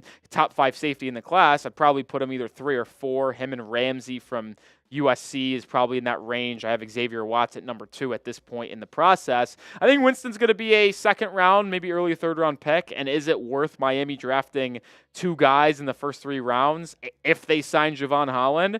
If they didn't sign Javon Holland and they just drafted Starks and Winston, all right, maybe we could have a conversation about that. But with Patrick McMorris coming back in the draft as well, after being 6th round last year, I expect him to be your third safety. So if you bring back Holland, you're probably only drafting 1 safety. If you don't bring back Holland, maybe you draft 2, but I'd probably sign 1 veteran in free agency, draft another in the first 2 rounds, and then have McMorris be your safety number 3. Thanks for the question, Anthony. It was actually a pretty good one. It just took me a second to realize what you were asking.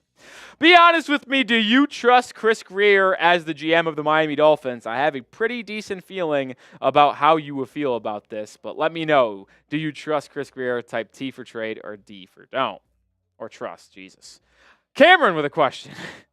How do you feel about them drafting Tate Ratledge out of Georgia or Tyler Booker out of Alabama or both interior offensive linemen here? I'll talk about Tyler Booker because I like him a lot more than Ratledge from Georgia. I think Booker is ultimately going to become a first-round pick, and he is, I think, worthy of being a first-round pick. If he fell to the second, I would do everything in my power to trade up and draft Tyler Booker. The thing with the interior offensive line is interesting. As big as of a need as it is for the Miami Dolphins, you also have to realize in the grand scheme of the NFL, offensive guards are one of the least valued positions there are. And that's actually the ironic thing. The 2 biggest needs for the Dolphins are safety and an offensive guard. And those are 2 of the least important positions in terms of like monetary value as well as draft position. Like you rarely see interior offensive linemen get selected really, really high, right? It's usually position players, quarterbacks, wide receivers, running backs, corners. You don't edge rushers, interior defensive linemen. You don't really see like interior offensive linemen or safeties go high that often. That's why Brian Branch out of Alabama fell late to the Lions, and they're thanking everyone for being dumb, letting him fall to him. But back on track. I really like Tyler Booker. So is 13 a little rich for Booker? Yes, and the Dolphins have a second-round pick, number 48 overall. He's probably not falling to 48. He's probably going to go anywhere between maybe 18 and 34, in my opinion. So if the Dolphins want Booker, they would either have to trade up to grab him or trade back from 13. And maybe Miami does that. Maybe one of the 3 guys that I would target right now in terms of being worthy of selecting at 13, that being Kelvin Banks Jr. from Texas, offensive lineman, Will Campbell, LSU offensive lineman, and Malachi Starks from Georgia. If all three of those are off the board, maybe you do trade back from 13 to 18, 19, and draft Booker to be one of your starting left guard, right guards. Maybe that's a possibility. Do you think you need to draft an interior offensive lineman this upcoming April? Maybe Booker's that guy, but I don't know if it's worth it in the first round.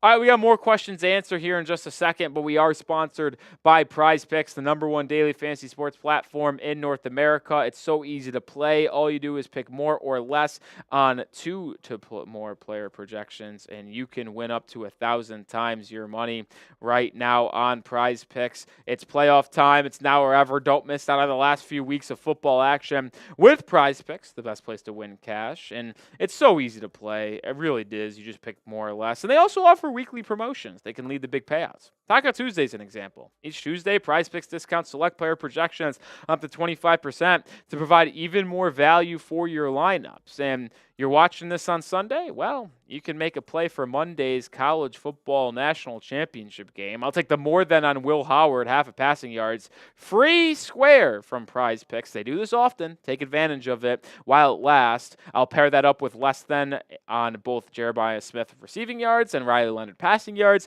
for a pretty solid 3-player entry for the Natty in college football. Just an example of how you can play. Download the app. Make sure you use code CLNS when creating an account to get $50 instantly after you place your first play your first $5 lineup. One more time, download the app today and use code CLNS to get $50 instantly after you play your first $5 lineup. Prize Picks, run your game. Legendary Chad Jones, who is in the building, saying, should they draft the big tight end in the draft a big tight end, and then free agency 2 guards, draft rest for defense and QB. So you're basically talking about drafting the #1 tight end. That's the Penn State guy, Tyler Warren. He's a very talented guy. I've seen a lot of Dolphins content creators and reporters talk about the idea of adding him to this roster. I mean, it'd be fun. It'd be a potential best pick available. Him and Jonnu Smith would be an elite tight end duo in 2025. And then Jonnu Smith, who signed a 2-year contract with Miami, 1 year left. Ultimately, his contract expires. Then you just have Warren as your tight end of the future. But I just think that would be a misusage of assets. I think using that 13th pick, one of the more needed positions, aka safety or offensive line, is more valuable. If you want to get a complimentary tight end to Jonnu Smith, I think you could do that in the later rounds of the NFL draft or sign one in free agency. I've yet to really look at free agent tight ends to this point. But when you talk about guards, there are some guards out there. Will Fries from the Indianapolis Colts is someone I really have an eye on. You could look at Mekhi Becton from Philly, but I'm a little skeptical of that one. Trey Smith, probably the most prized offensive guard, going to get likely a record-setting contract that will exceed Robert Hunt's from last season with Carolina. Listen, you're going to have to fill a lot of needs this year in free agency and the draft, but I would not use one of the top picks on Tyler Warren. I just think that would be a misuse of assets. Make sure you are subscribed to the channel because we'll cover you on the latest Miami Dolphins news, rumors, and more all off-season long. Hit that sub button and join the channel because we will have you covered with everything you need to know around the draft, free agency, and trade rumors this off-season. Mac, thanks for the nice comment, my friend. Do you think the NFL will ever realign the divisions and pit us in the AFC South like we should be since they are giving us more late home games, taking away from our home advantage? I always do laugh at the fact the Dolphins are in the AFC East. I mean, they're on the East Coast, but if we're just having a sit at the bar type of conversation about realignment in the NFL, how can there legitimately be an AFC South division, but you do not have the most southern AFC team in it? Like, really think about that. The Dolphins are the most southern team in the AFC. And they're not in the AFC South. It's kind of funny to think about, if we're going to be honest. But, hey, if they ever realign, sure, they should be in the AFC South, that's for sure. It would help Miami, not having to travel to Buffalo, Foxborough, and New York every frickin' year and potentially be cold weather games late in the season. It'd certainly help Miami. Or there's always the solution of just building a roster and building a culture in Miami that is not afraid of playing in the cold, because if you play in the postseason, you may have to travel there anyway in January. So guess what? How about you just build a physical football team that can win those type of games? What say you? What position should Miami target in the first round of the NFL draft? Maybe you're like Chad Jones earlier and you wanted Tyler Warren, the tight end from Penn State. I would be in the camp of answering this question with either safety or offensive line, but let me know your thoughts down below. Frank O'Connor with a $20 super chat. Is there any way Chat Sports as a group can do a massive mock draft, 1 or 2 rounds? Also, do you think we can get Starks and Jackson Dart in the draft? I'll tell you what, I'll pitch that idea to the Chat Sports people. I don't know how it would be possible. Every single team is almost covered here at the channel or at the company of Chat Sports. Every single person makes a pick in the first round. We do a massive video. I think that would actually be a lot of fun, Frank. I'm going to pitch that idea. Shout out to you. And if we do it, I'm giving you credit. But to answer the second question, Malachi Starks is the number 1 guy I want. I'll say this right now. We'll do more scouting. We'll look more into it as the draft process gets closer to April. But the safety from Georgia is my number 1 guy. I'd probably put the 2 offensive linemen, Will Campbell and Kelvin Banks Jr., as number 2 and 3 in whatever order. Have to look at them more. But Starks fills that safety position either alongside Javon Holland, replacing Javon Holland. He covers. He tackles, he's physical, and you can't really go wrong with Georgia secondary members. Like, seriously, just think about some of the ones that come out of Georgia lately. Like Kamari Lassiter, instant impact player for Houston. Bullard has been instant impact. Kaylee Ringo, like so many Georgia secondary players have succeeded in the NFL, so why not take another one, especially at a position of need? When talking about Jackson Dart, I like Jackson Dart a lot. Right now, I think he'd be my QB3 in the draft. Doesn't say a lot considering this quarterback class is one of the worst we've seen in a while. Probably on par with 2022. Kenny Pickett, Sam Howell, and the crew. Boy, were they bad. This one's equally as bad as, in my opinion. Top end's probably slightly better with Ward and Sanders, but the middle rounds, oof, oof, oof, just like it was in 2022. I like Dart. 3rd round is probably where I would take him. So I think the Dolphins will miss out on him because I think he ultimately gets drafted in the top 64 picks, but I would not deem that worthy for Miami. All right, that's going to do it for today's video. Appreciate everyone coming in and asking some Miami Dolphins questions. Always love doing these type of shows. In season, it's harder to do. In the offseason, it's fun. Get your thoughts. We could have a conversation about how things are going in the offseason for Miami. So if you want more on that, make sure you follow us on Instagram at Dolphins Today IG because maybe we can answer and have more of a conversation over there. All right. Shout out to Matt Hudson with the $10 super chat. Appreciate you. Got your video or question on the mailbag? That we did. I like that Frank O'Connor idea, man. I think it would be interesting. Be fun. I don't know how we do it. Maybe like it'd have to be something that's like spliced together. That could be honestly like a good short idea. Like just have like a 3-minute short? Probably, yeah. Because I don't know how you fit 32 picks in. You can fit 32 picks easily in 3 minutes, but 60 seconds, that's less than 2 seconds a pick. So it's like literally just like you say the name. Exactly. At least with 3 minutes, you can give like one line. Right. Limit it to like 5 or 6 words of, like for the Dolphins who had Malachi Starks, I'd be like, Dolphins need to replace Javon Holland. Starks, give me him. Like something like that. Yeah. Be a fun idea. Be a very fun idea. Or maybe, we would just split it and just like make the cuts. Like you would sit here, you'd make the Dolphins pick, you'd, give your reasoning, everything, and you just end it with, and that's who I would, or however you want to end it, but like that's who I would pick with the 13th overall pick, and then it cuts to whoever has 14. And then. Yeah, I think it would be cool too. Like if you just everyone hopped on the PFF simulator, right? Yep.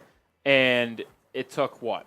Probably not long. It would take long to like edit it together and like film it, but like to actually make the mock draft. Mm-hmm. I don't know. You get everybody in a room for 10 minutes. Everyone pulls up the mock draft simulator. You just say, yeah, I'm taking this. Everyone just makes that pick. Yeah. They control all 32 teams in the first round, and then you just like, all right, this is how I know who is available and who's not. I think it'd be a cool idea. We can also give other people who may not be channel owners maybe the other teams. Yeah, actually, that would be a good point. We don't cover all 32 teams right now. Unfortunately, you may have seen this. We talked about this. Chat Sports rolled out a Bills and Jets channel. They did. And a Packers channel as well. And Packers. We rolled out 3 new channels. Packers, Jets, Bills. So we now have all 4 teams covered inside the division. In the AFC East. No. It's crazy.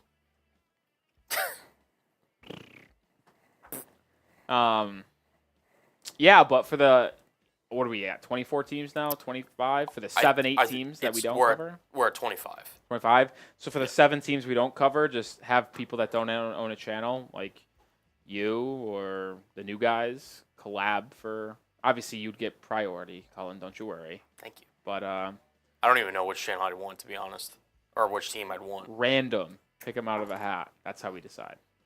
Cool. Yeah. It'd be fun. I don't know. Sidebar, now that, unfortunately the AFC East is now all covered, what's the next channel you think we get? Bold prediction. Chargers. #Dolphins. I can see that. I think Chargers. I can see that. Harbaugh, Herbert. Their actually online presence isn't bad. Yeah. You know what actually is so I said Chargers, new answer, Carolina Panthers. Ooh. Okay. Panthers, Charlotte, solid market. Their fan base is very much online. I am on Panthers Twitter. I don't know how it happened, and I'll admit this to the people in chat. I don't know how it happened. I am on Panthers Twitter.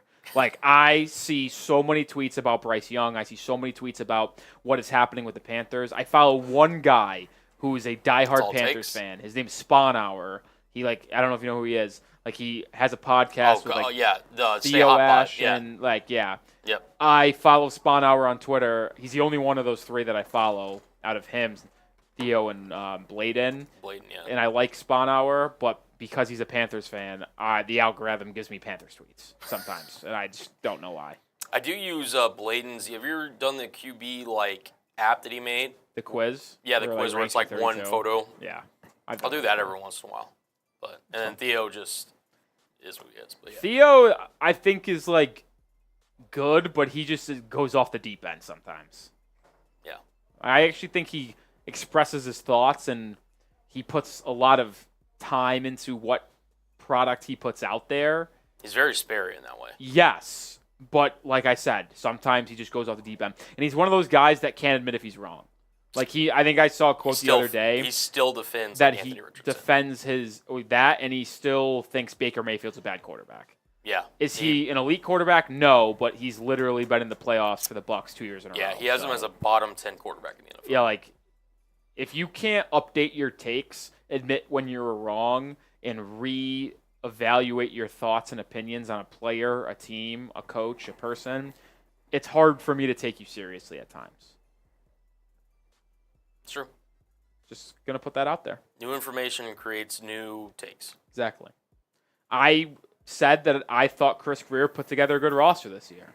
I was wrong, and I admitted that. I thought it was a good veteran-led team that would not have the physicality and mental weaknesses of the 2023 team. And boy, was I wrong. It was arguably worse. Crazy how that works. I thought Poyer, Calais Campbell, Jordan Brooks would add more physicality and good veteran leadership. Kendall Fuller. I was right about Kendall Fuller. He only played 11, 12 games this year, but he was way better on the field than Xavier Howard was. A lot of people still wanted Howard as CB2 over Fuller. I was very bullish on the Fuller signing. It was one of the rare ones I was right about. Jonnu Smith was another one. I said in the preseason Jonnu Smith was going to be an absolute X factor for Miami this year. And, well, he had the best season in franchise history for a tight end. So. And he really only popped off the second half of the year. Jonnu? Yeah. Yeah. He was really slow in the first – it was really just the first 4 weeks of the year. Okay. So the first 4 weeks, he was basically non-existent. Yeah. And then the coaching staff literally said during the bye week in week 5, even with Tua out, yeah, we're going to make it more of a priority to get Jonnu Smith involved in the offense because he was basically doing nothing the first 4 weeks. And then after the bye week, it started with week 6 against the Colts. He had his best game as a Dolphin at the time. He had 5 catches or 6 catches, 60, 70 yards, and a touchdown, I think, against the Colts.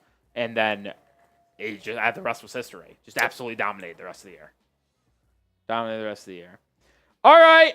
Oh, my God, it's 5:48. I didn't realize it was so late. We're going to sign off here on today's live show. Appreciate everyone coming in, hanging out with us here on this Tuesday afternoon. Make sure you're subscribed. Make sure you stay here with us in the off-season. Videos every day, sometimes 2 a day. We'll have 2 videos out, at least according to plan. You never know if anything changes due to breaking news and stuff like that. 2 videos today and a live show. 2 videos tomorrow, Thursday, Friday. Videos on the weekends as well. So hit that sub button to make sure you're staying locked in with us here at Dolphins Today. For Cullen Brown, Nic Rohloff, peace out. See you next Tuesday.